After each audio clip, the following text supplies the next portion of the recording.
The article I chose is on the use of personal video capture technology in the clinical setting. And I chose something clinical because that's my background in the allied health area.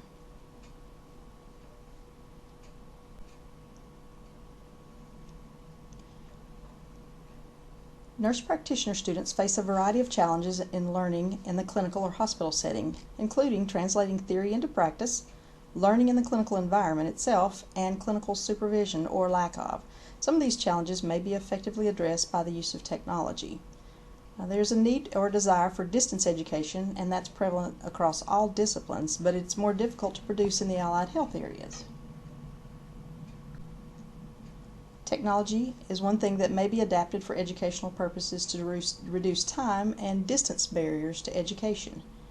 This is a pilot project that was aimed at exploring postgraduate distance education, clinical experiences for nurse practitioners using personal video camera technology, and they are using it to complete competency assessments in physical examinations.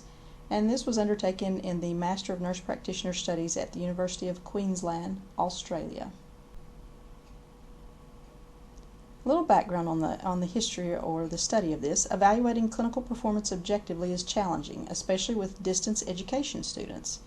In this situation, the students are in clinical sites in different areas from where the program itself is situated, so the program director is at a disadvantage trying to objectively evaluate their physical assessments. More specifically, verifying health assessment skills on patients is known to be difficult without relying totally on the clinical mentor's assessment of the student's performance. The program director is not at the site, so they're at a disadvantage there. Personal video capture technology in the form of a flip cam was proposed as an innovative solution to this problem. And they undertook a theory of acceptance. It's called the Unified Theory of Acceptance and Use of Technology. The theory was used to identify issues to be addressed when introducing technology into a new environment. And that was a different way of looking at things I thought was very interesting. According to this theory, the Unified Theory of Acceptance, use behavior is influenced by performance expectancy, effort expectancy, social influence, and facilitating conditions. Performance expectancy is what you think it is. It's potential usefulness. The participants are saying, what's in it for me? What am I going to get from this? Effort expectancy is the level of difficulty of use. Can I master this technology, or will it just make me look foolish? Social influence is critical in developing motivation to use. Are my peers using it? Are they supporting it?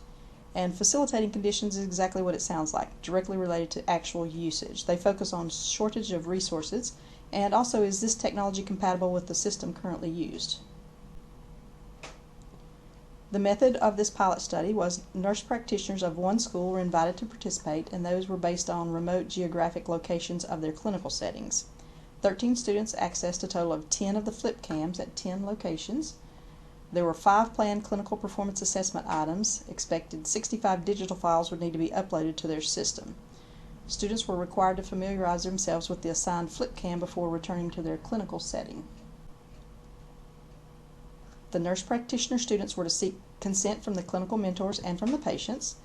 The nurse practitioner students were to be recorded using the flip cam while performing health assessment on a patient.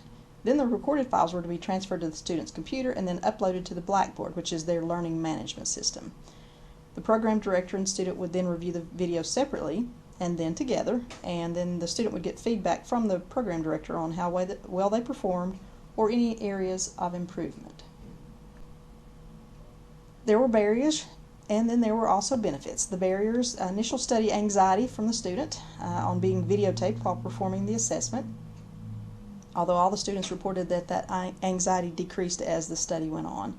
Only 5 of the anticipated 65 uploads were completed because there was difficulty of uploading the videos. The students became frustrated. It took a longer time than they thought. It was all the time, and the frustration was a factor there. FlipCam did not have external microphones, so the sound quality was poor with high background noise, so there was difficulty in understanding the dialogue between the student and the patient, which is an important factor. And then another barrier was the student struggled getting permission from the patients to be filmed. As far as benefits, The flip cam was lightweight. It was easy to operate. The students found that a benefit. They didn't have any issues learning to operate the camera itself. The quality of the video image was high, even in limited light situations, so the video quality was good. The sound not so much, but the video itself was good. They appreciated the unbiased feedback from the program director. Even though they were at a remote location, they felt in touch with the program director. And the students cited self-evaluation as a major benefit. They also felt the increased knowledge base of the skill specifics from the feedback, and they felt more confident with the skill the next time they tried to attempt the skill. In conclusion, the primary goal of the pilot project was to enhance the authenticity of the physical assessment of the nurse practitioner students, even though they were in remote locations, and the secondary goal was to test the application of the personal video capture technology and its application.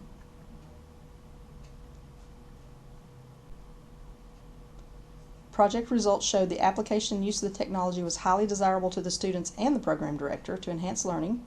However, the technology framework created obstacles that created barriers. The students' struggle and extended time taken to upload the files from their computer to the learning management system was a source of frustration. Although the technology itself, the flip cam, was user-friendly, the technology infrastructure was not. Future use. Long-term plans. The project team will consider other uses for this type of technology with the nurse practitioner students. They found that it was a useful method for student and program director review and feedback. Especially with the distance education, they felt a little more connected with the program director, and they appreciated that quick feedback during the semester, not waiting until the end of the semester, but actually during the semester. The technology infrastructure will need to be a part of the initial planning and budgeting for future pilots. All in all, it was a very interesting article. I thought there was a lot of use for this type of technology, and I was excited to learn about it. Thanks, and have a great day.